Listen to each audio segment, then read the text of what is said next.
मंजिल उन्हीं को मिलती है जिनके सपनों में जान होती है।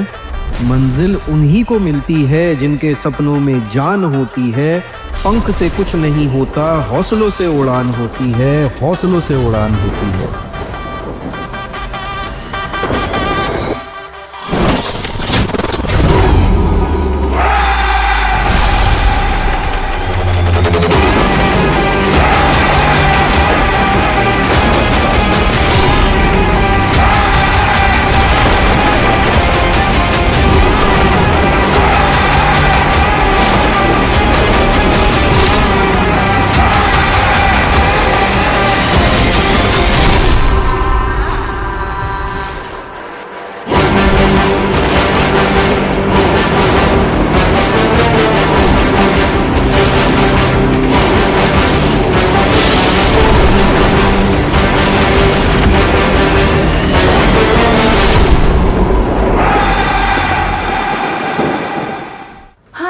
Hello and a very good evening.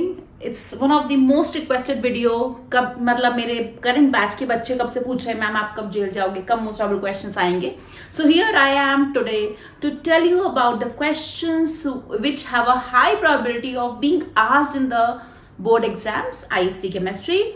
And इस समय I will not talk about all the topics, but I'll be very crisp and precise कि किन किन questions के आने की probability काफ़ी high है. Or I know there's hardly any time left for you, so we will not talk about all the topics. We will restrict ourselves to the most important topics today. Additionally, मैं आपको बताना चाहूँगी we have already launched our course Percentage Booster. If you are somebody who's still feeling lost कि मुझे क्या करना है physics, chemistry, maths में या English में and you're not able to handle the pressure of the boards, please join the course. It will be a lifesaver for you. Trust me on that. I can vouch on that. Okay, so without wasting any further time, let us begin with ISC chemistry most probable questions for the year 24-25. All right, so I will go chapter wise. Chapter wise इसलिए बात करेंगे क्योंकि chemistry में अगर मैं section wise बात कर दूंगी तो बहुत ही ज़्यादा वेग हो सकता है video. So I'll come to each chapter कि इस चैप्टर से क्या क्वेश्चन आने की उम्मीद है या इस चैप्टर से क्या क्वेश्चन आने की उम्मीद है. So we will go chapter wise for our chemistry thing. So पहला चैप्टर जिसकी मैं बात करूंगी आपका जो फर्स्ट चैप्टर है सॉल्यूशंस. अब देखो अगर आपने पेपर्स देखे होंगे, स्पेसिमेन पेपर देखे होंगे तो उसमें जो है इस बार ही आपने देखा होगा कि CBQs आते हैं, कॉम्पिटेंसी बेस्ड क्वेश्चंस आ रहे हैं. It's nothing new, trust me. आपको जो MCQs है थोड़ा ट्विस्ट किया है in the sense they are trying to assess you on your understanding skills, on your analysis skills, और of course to survive in today's world they are mandatory. assertion reason पे question आएगा, तुम्हारा जो MCQs है वो थोड़ा सा twist करके देंगे, पेयर्स के फॉर्म में देंगे. So all this is going to happen. It's not anything new, I would say this has been happening from the past 2 years. थोड़ा सा उन्होंने पेपर का डिफिकल्टी लेवल हाई किया है इन सेक्शन में जो 14 मार्क्स का आएगा. तो उसमें तो आपके क्वेश्चंस जो हैं वो नॉमेनक्लेचर पे आ सकते हैं, मोलारिटी मोलालिटी पे आएगा, तुम्हें असर्शन रीजन जो है वो acidic strength, basic strength, amines का strength, correct order of reactivity, इन पे आएगा. ठीक है, सो उसकी बात मैं नहीं कर रही हूँ because that is a mixed bag. हर जगह से क्वेश्चन आएंगे. मैं सब्जेक्टिव क्वेश्चंस की बात करूंगी. 2 नंबर के लिए, 3 नंबर के लिए, 5 नंबर के लिए जो क्वेश्चन आएगा उनकी बात करते हैं. सॉल्यूशंस जो चैप्टर है इसमें आपके जो बहुत इंपॉर्टेंट क्वेश्चन है तुम हमेशा देखोगे मोल कंडक्टिविटी पे क्वेश्चन आएगा. इसमें तुम्हारा जो क्वेश्चन आएगा वो कॉलिगेटिव प्रॉपर्टीज पे आएगा. और यहाँ पे आप जितनी भी कॉलिगेटिव प्रॉपर्टीज हैं, ठीक है, depression in freezing point, elevation in boiling point, all that will उस पे बेस्ड न्यूमेरिकल भी आ सकता है 5 नंबर का. उसकी हाई प्रोबेबिलिटी है कि उस पे क्वेश्चंस वो देंगे. और दूसरी बात है तुम्हारा सॉल्यूशंस में एक और चीज है ideal and non ideal solutions. इस टॉपिक पे भी क्वेश्चंस आ सकते हैं. ठीक है, so ideal non ideal solution और तुम्हारा कॉलिगेटिव प्रॉपर्टी. अब एक टॉपिक जिसमें मुझे लग रहा है 5 नंबर का क्वेश्चन जरूर आएगा वो है ऑस्मोसिस या ऑस्मोटिक प्रेशर. अगर आप एनालाइज करोगे काउंसिल का जो पैटर्न है वो ऑस्मोटिक प्रेशर के पे जो क्वेश्चंस है उसको 5 नंबर में दे रही है, ठीक है, लास्ट में सेक्शन सी में डाल रही है उसको। सो इसको अच्छे से करके जाना, ऑस्मोटिक प्रेशर को, उसका फॉर्मूला क्या होता है आपने कर लिया होगा अब तो, I am not telling you the formula right now. So osmotic pressure का फॉर्मूला, उस पे बेस्ड न्यूमेरिकल्स, कैसे डिविएट होता है, so all that will come under all the nitty-gritties associated with osmotic pressure, they are important। अच्छे से करके जाना, हाई प्रोबेबिलिटी है कि osmotic pressure पे क्वेश्चन जरूर आएगा, ठीक है। बाकी आप क्वालिटेटिव प्रॉपर्टीज चारों करके जाइए, न्यूमेरिकल्स उसके जरूर आएंगे 2 to 3 मार्क्स में, so this is something you can't skip. बात करेंगे तुम्हारी जो अगला चैप्टर है वो है इलेक्ट्रोकेमिस्ट्री, ठीक है। सो इलेक्ट्रोकेमिस्ट्री में तुमको क्या क्या करके जाना है भाई? इलेक्ट्रोकेमिस्ट्री में तुमको फैराडेज लॉस करके जाने हैं, ठीक है। क्वेश्चंस तुम्हारे जो हैं, और हाँ इस बार इलेक्ट्रोकेमिस्ट्री में सॉल्ट ब्रिज पे शायद क्वेश्चन आएगा। अब ये हो सकता है आपको डायग्रामेटिक फॉर्म में क्वेश्चन दे दे सॉल्ट ब्रिज लगा के उस पे बेस्ड न्यूमेरिकल पूछ ले, वैल्यूज तुमको दे दे मोलर कंडक्टेंस की, ये सब कुछ, और न्यूमेरिकल पूछ ले, या हो सकता है सिंपली इतना ही पूछ ले कि क्या रोल प्ले करता है सॉल्ट ब्रिज। सो सॉल्ट ब्रिज इस बार के बोर्ड के लिए काफी इंपॉर्टेंट टॉपिक लग रहा है हमें। एंड देन तुम्हारा जो क्वेश्चन है तुमको अरेनियस इक्वेशन देख के जानी है, ठीक है, और क्या पढ़ के जाना है? फैराडेज लॉस पढ़ के जाने हैं, ठीक है। सो पढ़ के मतलब don't have to mug it up, लेकिन आपको उसमें से न्यूमेरिकल सॉल्व करना आना चाहिए सेल का तुम्हें, और ये इतना डिफिकल्ट नहीं आएगा इलेक्ट्रोकेमिस्ट्री से, is what I feel. If you know the basics you will be able to solve. अगर तुमको वैल्यूज पता है कैसे निकालते हैं, रिडक्शन पोटेंशियल क्या होता है, ऑक्सीडेशन पोटेंशियल क्या होता है, so you will be able to solve it.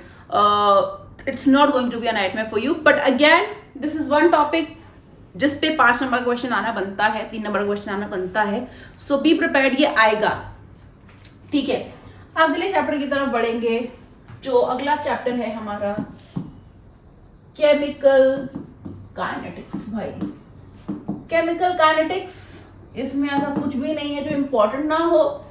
तुम्हारी फर्स्ट ऑर्डर रिएक्शन क्या होती है, ठीक है, और उसका फॉर्मूला क्या है, कैसे रिड्यूस करते हैं, all that will come for your chemical kinetics. इससे भी तुम्हारा जो फर्स्ट ऑर्डर तुम्हारी है रेट कांस्टेंट, ठीक है, specific reaction rate, rate of reaction,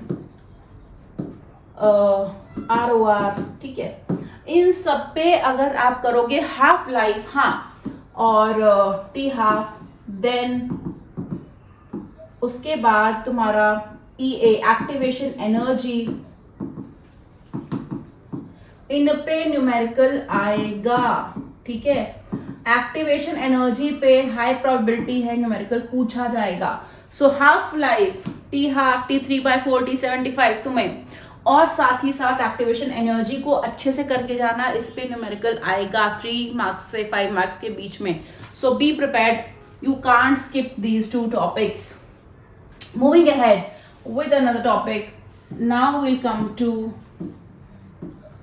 coordination compound। भाई इस पे देखो 5 नंबर के क्वेश्चन फिक्स हैं, कौन कौन से आएंगे। कोऑर्डिनेशन कंपाउंड पे तुम्हारा जो फिक्स क्वेश्चन है, तुम्हें एक पूछा जाएगा नॉमेनक्लेचर पे, 2 कंपाउंड दे देंगे और तुम्हें नॉमेनक्लेचर आना चाहिए। इसके लिए IUPAC का एक नॉमेनक्लेचर है, तुमने पढ़ा होगा। So nomenclature is one topic they are definitely asking you. और दूसरा क्वेश्चन आएगा 2 नंबर के लिए, उसमें 4 तुमको दिए होंगे कंपाउंड्स, और तुमको फाइंड आउट करना होगा क्या, आइसोमेरिज्म, कि हाइड्रेट आइसोमेरिज्म है, कौन सा आइसोमेरिज्म है, कोऑर्डिनेट आइसोमेरिज्म है। उसका भी ट्रिक होता है। When we will be solving our guess papers I tell you the trick, कि कैसे तुम देख के बता दोगे, बस एक बार देख ले, you don't have to solve a it, आप बता दोगे कि कौन सा आइसोमेरिज्म होगा। सो आइसोमेरिज्म नॉमेनक्लेचर पे कोऑर्डिनेशन कंपाउंड्स में क्वेश्चन आएगा। Looking after the specimen papers, I also feel कि शायद इस बार CFT पे क्वेश्चन आए, क्रिस्टल फील्ड थ्योरी पे बहुत टाइम से क्वेश्चन उन्होंने पूछा नहीं है, हो सकता है इस बार पूछ लें, इसकी भी प्रोबेबिलिटी है। ठीक है। बहरहाल नॉमेनक्लेचर आइसोमरिज्म से पक्का तुम्हारे लिए 4 नंबर क्वेश्चन बैठा होगा। एंड इस बार तुम अगर पेपर एनालाइज करो तो तुमने देखा होगा हर चीज में वो कहेंगे कंपेयर, उनके रिजल्ट्स बताओ। 2 बच्चे हैं सो एंड सो, उन्होंने कंपेयर किया, एक ने नाम ये बताया और बोला कि इसका कोऑर्डिनेशन नंबर ये है, दूसरे ने ये बताया। So you comment on the situation. They are not asking you direct questions. They are saying compare the results, analyze the results. So whenever they are saying analyze it, evaluate it, you have to tell what is the correct answer, at the same time explaining कि दूसरे वाले का गलत क्यों है। ठीक है, सो आपको दोनों situations बताने हैं। It's going to be a comparative analysis in such situations। ठीक है, तो ये बात हो गई। बात करेंगे अब तुम्हारा जो अगला चैप्टर है डी एंड एफ ब्लॉक में। देखो भाई, डी एंड एफ ब्लॉक में मैं हमेशा अपने बच्चों से बोलती हूँ whenever they are appearing for it, सारे के सारे तुमको एक्सेप्शंस पता होने चाहिए। क्वेश्चन कभी भी डायरेक्टली वो नहीं पूछेंगे कि ये डी ब्लॉक में है तो बताओ अच्छी सही है ना, वो ये पूछेंगे कि ये होते हुए भी ट्रांजिशन एलिमेंट क्यों नहीं है, जिंक होते हुए भी क्यों नहीं है। So they will ask you questions based on exceptions. तो आपको सारे एक्सेप्शंस करके जाने हैं कि ऐसा है तो क्यों नहीं है, ये ट्रांजिशन एलिमेंट होते हुए भी क्यों नहीं है, या कहीं पे भी जहां डिविएशन हो रहा है मेल्टिंग पॉइंट का, बॉइलिंग पॉइंट का, ठीक है, इलेक्ट्रोनेगेटिविटी का, all that is something which you have to do. Exceptions आपको सारे करके जाने हैं। ठीक है, बहुत थ्योरेटिकल चैप्टर है, बहुत आसानी से मार्क्स आप पा सकते हो, कुछ डिफिकल्ट नहीं जाएगा।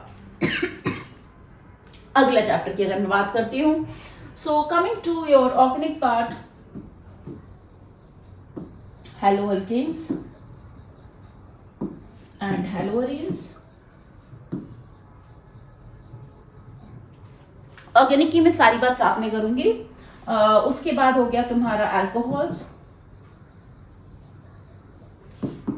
Phenols and ethers.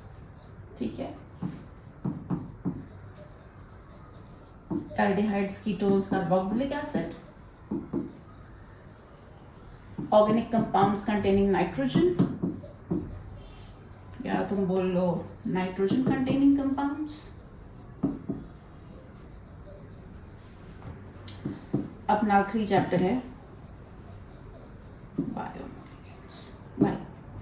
तो ये जो 5 चैप्टर हैं आपके ऑर्गेनिक के, क्या क्या इनमें से आ सकते हैं। Organic is a nightmare for the students, I have seen that, although it shouldn't be, ऐसा कुछ डिफिकल्टी नहीं है। If you see organic carefully, जिन्होंने स्टार्टिंग से पढ़ा होगा, you must be seeing a pattern in. Now, although kids find organic chemistry a nightmare, it really is not। अगर हम उसको डिकोड कर ले सही से, ऑर्गेनिक रोडमैप्स बना ले सही से, तो आपको इतना डिफिकल्ट नहीं जाएगा ऑर्गेनिक केमिस्ट्री, क्योंकि ऑर्गेनिक केमिस्ट्री में फॉलो होता है एक पैटर्न। अगर आपने देखा हो, ऊपर से स्टार्ट करते हैं हेलो अल्केन से, ऑक्सीडेशन करते हैं अल्कोहल बनाते हैं, और ऑक्सीडेशन करते हैं एल्डिहाइड बनाते हैं, रिवर्स ऑर्डर में रिडक्शन करते जाओगे तो हेलो अल्केन्स तक आ जाओगे। ठीक है, या अल्केन्स तक आ जाओगे। So it follows a pattern, alright. So in chapters में क्या है, तुमको कनेक्शन ढूंढना है, और क्या क्या टॉपिक्स हैं जो इस साल बहुत इंपॉर्टेंट होंगे उनके बारे में बात करूंगी। तो आपका जो पहला चैप्टर है हेलो अल्केन्स, हेलो एरीन्स, उससे तो भाई हर साल एक टॉपिक आता है, एक रिएक्शन आती है जिसका नाम है कार्बोलमीन रिएक्शन। इसको हम आइसोसाइनाइड टेस्ट भी कहते हैं। ये अमीन्स वाले चैप्टर में आएगा, प्राइमरी अमीन्स ये टेस्ट देते हैं, both aliphatic and aromatic. So carbylamine reaction आपको करके जानी है, 100% प्रोबेबिलिटी एग्जाम में आएगी वो। ठीक है, अगली बात, क्योंकि आयोडोफॉर्म रिपीट हुआ था, इस बार क्लोरोफॉर्म के आने के बहुत चांसेस हैं। प्रिपरेशन आ सकता है क्लोरोफॉर्म का, रिएक्शंस आ सकते हैं क्लोरोफॉर्म के। So do not miss that, do not skip that, chloroform important होगा इस बार। ठीक है, अगली बात होगी जब अरोमेटिक कंपाउंड्स आते हैं, जहाँ भी बेंजीन रिंग आ जाए भाई, उनमें प्रॉपर्टीज चेंज हो जाती हैं, plus R effect, plus M effect आने लगेगा। सो चाहे वो यहाँ पे बात हो या बात अमीन्स की हो, वहाँ पे इलेक्ट्रोफिलिक सब्स्टिट्यूशन रिएक्शंस होने लगेंगी। ठीक है, सो आपको जब भी ये होगा तो आपको बॉन्ड जो होगा कैसे, नॉर्मल एलिफैटिक कंपाउंड है जहाँ पे कार्बन हैलोजन का बॉन्ड है, कार्बन अमीन ग्रुप का बॉन्ड है नाइट्रोजन का, उसमें और एरोमेटिक रिंग में क्या डिफरेंसेस होते हैं वो गिव रीजन में आता है। सो वो आपको करके जाने हैं गिव रीजंस के लिए, ठीक है। इस चैप्टर में क्योंकि मैकेनिज्म पूछी नहीं गई है बहुत किसी भी रिएक्शन की, खाली बहुत हैंडफुल ऑफ रिएक्शंस है जिनका मैकेनिज्म पूछा जा रहा है, तो SN1 SN2 आपको करके जानी है एग्जाम के लिए, ठीक है। उसके बाद बात करेंगे हम लोग नेक्स्ट चैप्टर की अल्कोहल्स फिनॉल्स में। फिनॉल्स में ISC की जान बसती है। सो फिनॉल्स जो है बहुत हाई प्रोबेबिलिटी है 5 मार्क्स में आएगा, चाहे वो केस स्टडी बेस्ड क्वेश्चन आए या फिर उसमें बिट्स एंड पीसेस में पूछा जाए, फिर इन द ब्लैंक्स में पूछा जाए, गिव रीजन में पूछा जाए, असर्शन रीजन में पूछा जाए, पर फिनॉल्स 5 नंबर में आता ही आता है, you can't leave it. Alcohols में जो भी डिस्टिंग्विशिंग टेस्ट होते हैं प्राइमरी सेकेंडरी टर्शरी अल्कोहल्स के, प्राइमरी सेकेंडरी टर्शरी मीन्स के ल्यूकास टेस्ट हो गया, ये सारा कुछ बहुत इंपॉर्टेंट है। डिस्टिंग्विशिंग टेस्ट या डिफरेंशिएटिंग टेस्ट जिनको हम बोलते हैं वो सारे आपको करके जाने हैं, ठीक है। नेक्स्ट बात करेंगे एल्डिहाइड कीटोन की। एल्डिहाइड्स कीटोन्स में ओजोनोलिसिस कैसे होता है, प्रिपरेशन पूछा जा सकता है।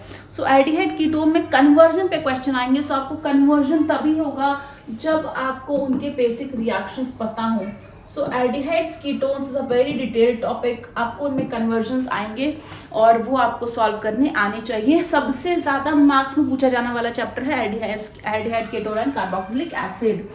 फिर आता है नाइट्रोजन कंटेनिंग कंपाउंड्स। जब बात होगी नाइट्रोजन कंटेनिंग कंपाउंड्स की, फिर से जब एरोमेटिक अमीन्स की बात आएगी तो रिंग की बात आने लग जाएगी कि एरोमेटिक रिंग है, वहाँ पे कौन कौन से रिएक्शन होंगे, इलेक्ट्रोफिलिक सब्स्टिट्यूशन होगा, ठीक है। सो बेसिक नेचर कैसा होता है अमीन्स का, गिव रीजन में क्वेश्चन आएगा कि ऑर्डर ऑफ रिएक्टिविटी क्या होती है प्राइमरी सेकेंडरी टर्शियरी अमीन में इस सब्स्टिट्यूशन के लिए। सो you will get questions like this from organic compounds containing nitrogen. Other than that एक टॉपिक जो ISC का बहुत फेवरेट है वो है डायजोनियम सॉल्ट। वो आता है आपका हैलोअल्केन्स वाले चैप्टर में भी और वो आता है आपका ऑर्गेनिक कंपाउंड्स कंटेनिंग नाइट्रोजन में भी। सो डायजोनियम सॉल्ट में इतने सारे नेम्ड रिएक्शंस हैं, you can't skip diazonium salt, it forms the soul of your paper, आएगा ही आएगा डायजोनियम सॉल्ट। सो आपको करके जाना है, ठीक है। ये बात हो गई common topics of organic chemistry की। अब बात करेंगे नेम्ड रिएक्शंस की। I already made a list, उसमें आपका फिटिक रिएक्शन, वुड्स फिटिक, कैटामैन, सैंडमेर, रोजनमंड, कैनिजारो, ये सारे ही हैं, think it's here. So all these reactions आपको करके जाने हैं। मैं रिपीट कर दे रही हूँ कौन कौन से हैं। Wurtz Fittig, Hunsdiecker, Gattermann, Sandmeyer, Finkelstein, Rosenmund's, ये आपका एल्डिहाइड कीटोन का बहुत इंपॉर्टेंट है।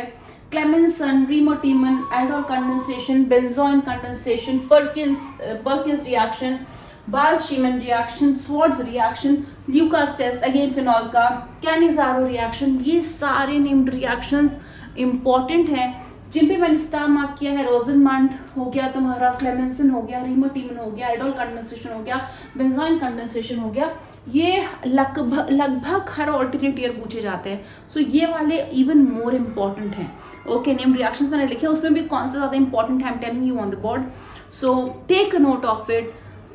If you need any further clarification, please comment in the video, I'll revert back.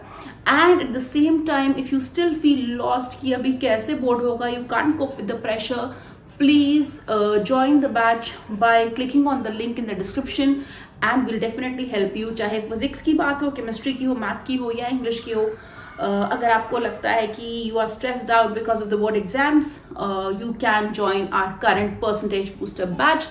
That's all for today. Thank you so much. Take care and bye-bye.